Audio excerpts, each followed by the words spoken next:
안녕하세요, 마닐라장입니다. 오늘은 포커 역사에서 빼놓을 수 없는 비운의 천재 포커 플레이어 스튜 운가에 대해서 조금 다뤄보고자 합니다. 스튜 운가는 1953년에 뉴욕의 맨해튼에서 태어났습니다. 먼저 스튜 운가 하면 포커 역사에서 아마 최연소라는 말이 제일 처음 쓰여진 플레이어가 아닐까 합니다. 왜냐하면 여러분도 잘 아시다시피 아직도 현존하는 포커계의 화석 도일 브론슨을 꺾고 27살의 나이로 월드 시리즈에서 우승을 했는데요.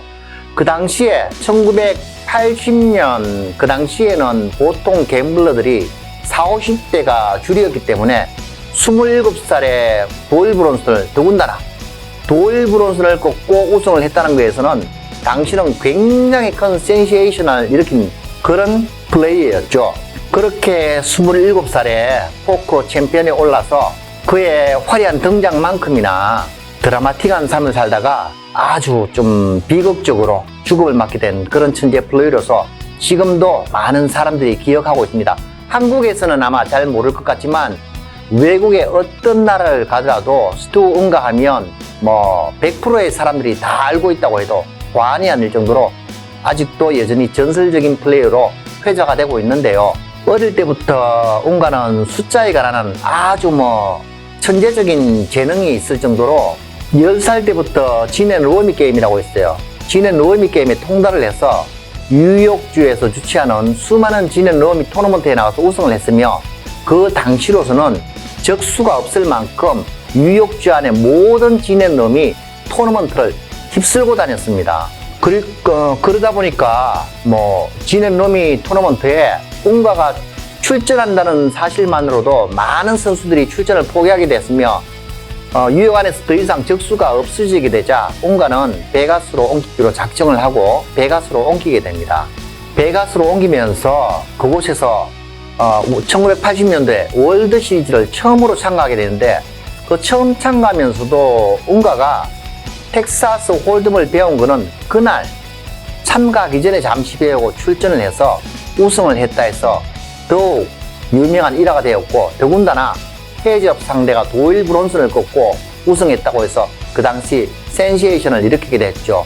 어쨌건 그렇게 우승을 하면서 엄청나게 화려하게 갬블러들 사이에 등장을 했는데 이제 마약에 빠지게 되면서 나중에 스튜 운가의 말을 들어보면 제일 처음에는 게임을 계속하기 위해서 지치지 않게 계속하기 위해서 마약을 했는데 이게 이제 중독이 되다 보니까 끝내는 그를 죽음까지 몰고 가는 그런 비극을 맞이하게 되죠. 그리고 1990년에 운가가 다시 월드 시리즈에 참가를 하게 되는데 이번에 만약에 이기게 되면 90년대 당시 역사상 처음으로 메인 이벤트 3회 우승이라는 엄청난 업적을 세우게 되는 순간이었습니다. 그런데 그 당시에 파이널 테이블에 스튜 운가가 또 칩 리드다 보니까 많은 사람들이 분명하게 운가가 우승할 것이라는 데 대한 의심은 전혀 없었죠.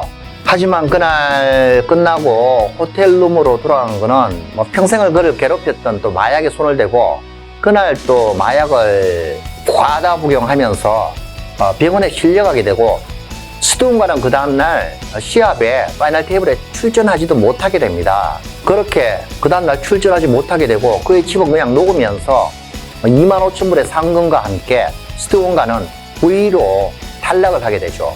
그해 몬스터 말로비가 월드 시리즈 우승을 하게 되지만 병원에서 나온 스튜 운가는 그를 챔피언으로 인정할 수 없다고 말을 하면서 네가 정말 챔피언이라면 5만 불씩 걸고 해외접 경기에서 나를 이겨봐라 라는 그런 제안을 하게 되고 그 시합은 그 다음에 폴 퀸스 호텔에서 열리게 됩니다.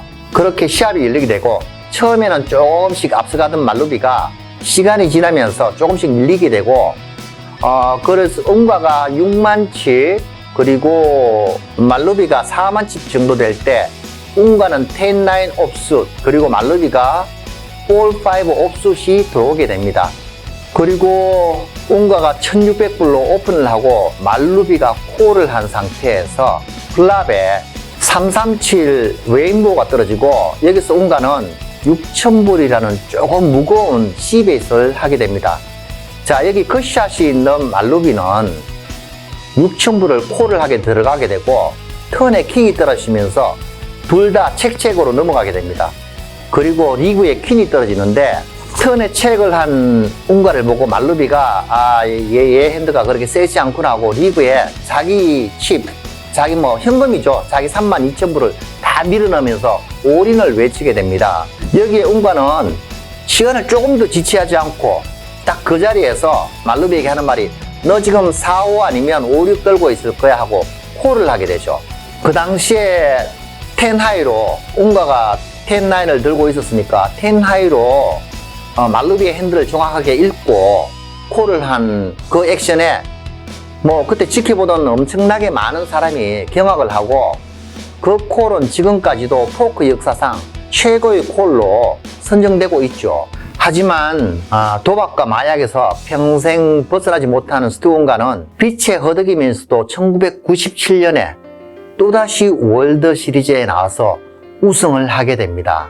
그때 우승을 해서 원래 스티브 운가 닉네임이 워낙 이 친구가 작고 호리호리하고 얼굴도 동안이었으니까 별명이 닉네임이 더 키드였는데 97년에 우승하면서 별명이 더 컴백키드라고 바뀌어서 불리게 됩니다.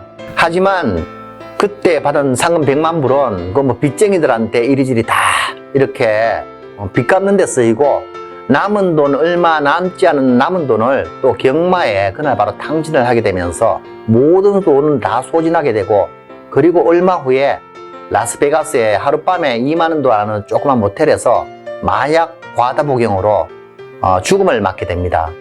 그렇게 굴곡되고 불행한 인생을 살다 간 거였지만 아직도 많은 사람들은 그의 천재성과 불운했던 그의 삶을 애도하면서 해마다 그를 추모하고 있는 행사가 라스베가스에서 열리고 있습니다.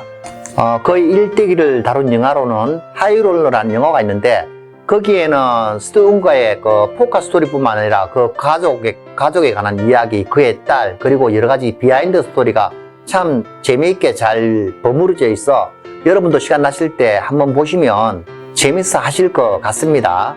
이렇게 스티브 운가 이야기를 오늘 영상에서 보여주게 된 이야기는 우리나라도 이제 포크 토너먼트가 굉장히 붐을 일으키면서 아직도 여전히 많은 사람들이 포크는 여전히 도박이다 또는 브레인 게임이나 또는 스포츠로 마인드 스포츠로 이렇게 활용될 수 있다. 2028년에 LA에서 이제 올림픽에도 드는 시범 종목이 되었는데 우리나라에서도 그렇게 스포츠로 발전을 시켜서 나가자 이런 움직임도 많이 보이고 있습니다. 하지만 그 도박과 스포츠의 경계선은 양날의 검이 아닐까 그런 생각을 해봅니다. 저처럼 30년 가까이 전업으로 하면서 살아온 사람에게는 직업으로 느껴지지만 또 다른 일반인들에게는 저 같은 사람을 보면 갬블러라고 그렇게 얘기할 수도 있지 않나 그런 생각을 하고 있습니다. 하지만 일반인들에게는 그 우선순위를 어디에 두냐에 따라서 이게 스포츠가 될 수 있냐 또는 도박으로 분류될 수 있나 그런 점이 아닐까 생각을 하는데요. 자기가 모든 취미 생활을 하는데도 돈이 들지 않습니까? 하지만 자기가 허용되는 범위 안에서 자기가 이게 성별이나 연령, 국적, 나이 다 떠나고 자기가 이런 포크 토너먼트에 들어가서 한정된 저 뱅크롤 안에서 정말 자기가 이게 즐길 수 있다면 건전한 스포츠로 또는 마인드 게임으로 발전을 할 수도 있는 거고 자기 일상이 파괴되고 자기가 뱅크롤을 감당을 하지 못할 정도로 여기 빠져 있다면 아마 도박으로 이미 들어서고 있는 것이 아닌가 그렇게 저 개인적으로는 그렇게 생각을 하고 있습니다. 그래서 홀덤을 즐기는 많은 분들에게 한 번쯤은 자기를 돌아볼 수 있는 시간을 가졌으면 어떨까 해서 이 영상을 들고 오게 되었는데요. 이 영상이 유익하고 재미있으셨다면 구독과 좋아요 눌러주시면 다음에는 좀 더 알찬 영상으로 돌아오겠습니다. 지금까지 마닐라 장이었습니다. 감사합니다.